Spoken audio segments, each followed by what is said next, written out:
Hey folks, for those that don't know me, my name's Amanda Leon-Joyce. I'm a dancer, dance teacher, movement psychotherapist, and cat mum.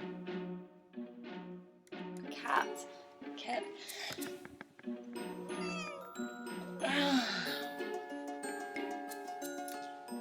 This right,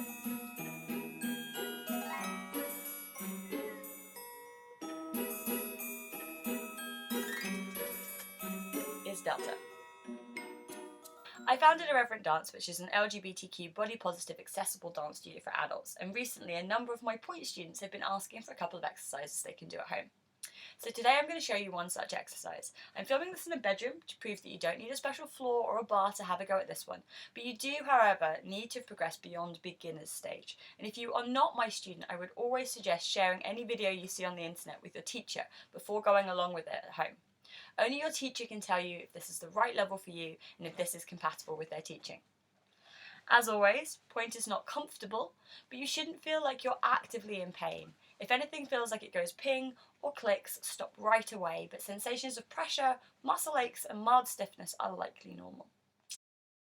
Okay, so this exercise is designed to help you really get over your block. Now remember, what we're looking for in point is a position that when you're up there, your ankle's nice and forward but your knees right back. And I know early on in your training that can feel a little bit like whack-a-mole, and every time the knee comes back, the ankle comes with it. But if you put the ankle back forward, then the knee bends, and so on and so on, and it feels like a constant fight. Well, I have some good news for you.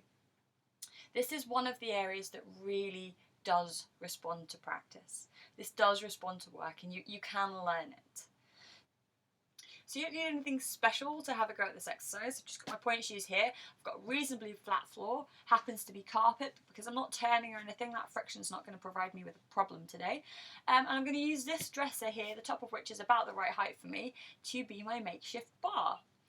So without further ado, what we're going to do, I'm going to stand up. That's going to cut the top of me off of this video, but you don't need to pay attention to that. It's my feet I want you looking at. So what we're going to do is we're going to start in our nice first position. Find your turnout, remembering that you want those little toes to be touching the floor, you want those knees to be back, and you want the pelvis to be forward. We're going to do an elevate on count 1. Now we're going to go up there and we're going to make this position we were talking about earlier. We want the ankles to be forward. Right now my ankles are forward. If I did this, you can see the difference. My ankles are back.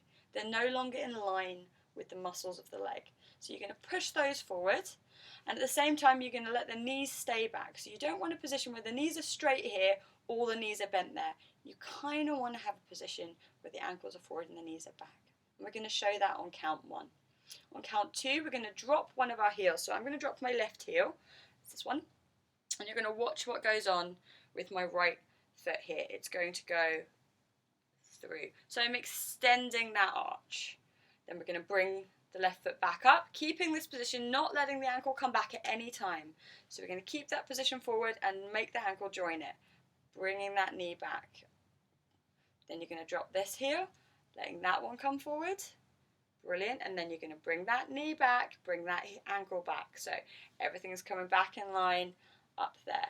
Now that we're in this strong position again, we're going to do the tiniest bend, just ever so small. You can see that I don't need to let my knees go very far for that to have a really big impact here. Now if you're a bit wobbly and you're down like that and you're bending, you might find this kind of shape starts to appear. Now that's what we're trying to avoid. In this shape, you've pulled the ankles back, okay? What you need to do is make sure you start with those ankles forward and let them stay forward as you go. That's the line you're looking for there. Okay, you want your weight to be central. You don't want to be relying too much on one ankle. Then you're going to come back up nice and straight and pop everything down in line. So all together that exercise is 8 counts and it goes like this. 1, 2, 3, 4, 5, 6, 7, and 8. So that's a little exercise that you can do at home.